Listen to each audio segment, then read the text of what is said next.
And it's Ken Kraetzer for Sons of the American Legion Radio. I have a chance to talk to a good friend, Dean Darling, who's a broadcaster on the Army Football Network. Been doing color commentary. I won't even say how many years, it's okay. You could say. But you go back a long way with Army football. What does coming to a bowl game mean for you? There've only been a handful in your tenure. Yep. And what does it mean to come down here in Dallas and have a bowl game opportunity for Army? Well, it's actually my 5th bowl game, and I've been doing it 37 years, so they've been sparse. And what I recollect is the one back in 2010 when we went to the Armed Forces Bowl. And we had a wonderful time down there in the Fort Worth area.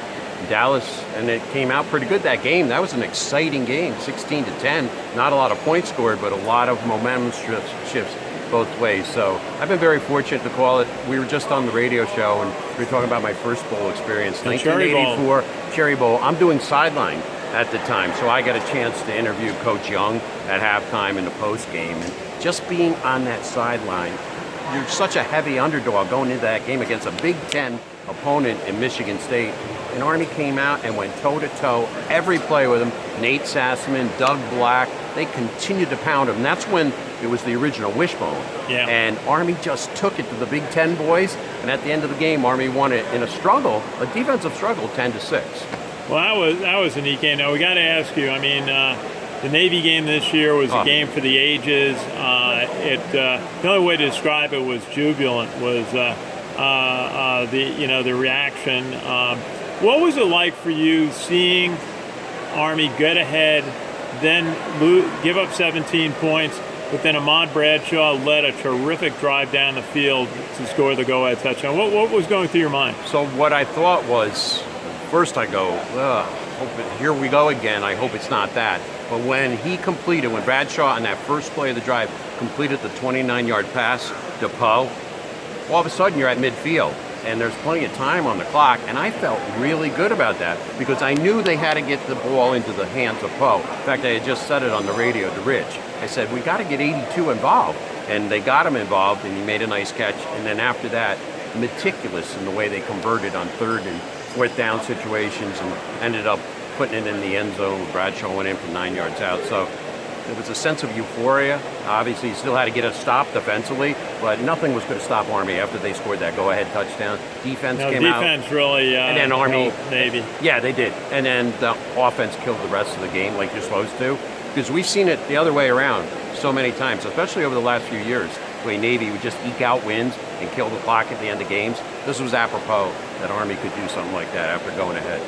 Hey, when you look at this Army team, all of a sudden I see depth both on defense. I mean, the linebacker core is the best I've seen it, and the defensive front.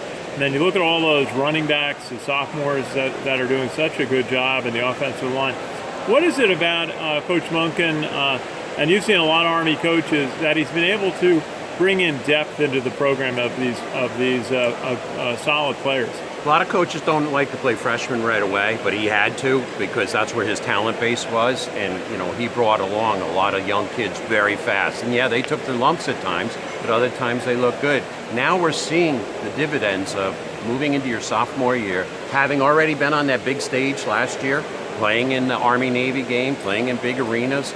Now they're sophomores, and I can only believe by the time they're juniors and seniors how good they're going to be, especially on the offensive side of the football. To pick up on your point about the linebacking crew, I call them the core four with Aukerman, Brinson, 2 inside guys, King and Tim. They're going to be sorely missed, King and Tim. They're such leaders, and especially King of the military, but they're bringing people along. And they spot dutied some guys this year that are just young, freshmen or maybe, rising sophomores. So I think they're going to be really good down the road. They had to play some young people in the secondary this year, especially at cornerback after all what happened. So he's definitely building it. He's in his 3rd year. This is when you start to see things starting to move along because he's gone out and now he's recruited 2 full classes. That first year, he didn't get the recruit. He got the job, around Christmas time. So he didn't really get a full recruit in. So now the last 2 years, he's gotten his guys, his system. They're bringing some guys in from the prep school that have already developed the system, played in the system of the Monken style. So I see good things ahead. What's the best part of, preparing for games? You were talking about it on the radio show and going out to Michie Stadium on Saturday. and broadcasting on a major network and traveling quite often. What's the best part of it for you, covering Army football? The hardest part is leading up to the game, the 6 days prior to that, because it takes an awful lot of work. But when you get to the game, you're almost giddy because it's fun, because you know you've prepared probably very much like a team, because they put the hard work in during the week, and now you've gotten to the end of the week when everything is going to pay off. And we have a lot of fun as a group. We really get after each other in our meetings beforehand. There's a lot of teasing, nicknames going around, but we all really care for each other, and we care for the program, and that's the bottom line. Yeah, Ben Holden was on our show and was talking about how much he prepares for a game. He says like 12 hours a day all during the week to get set for his broadcast duties. Dean Darling, great to see you here in Dallas. And have a great day broadcasting Army's bowl game in the Zaxby's heart of Dallas against North Texas. Good to see you. Yeah, and hopefully Army's bowl win. Absolutely. I appreciate all the work you guys are doing as well. We enjoy it. This is Ken Kraetzer for Sons of the American Legion Radio in Dallas.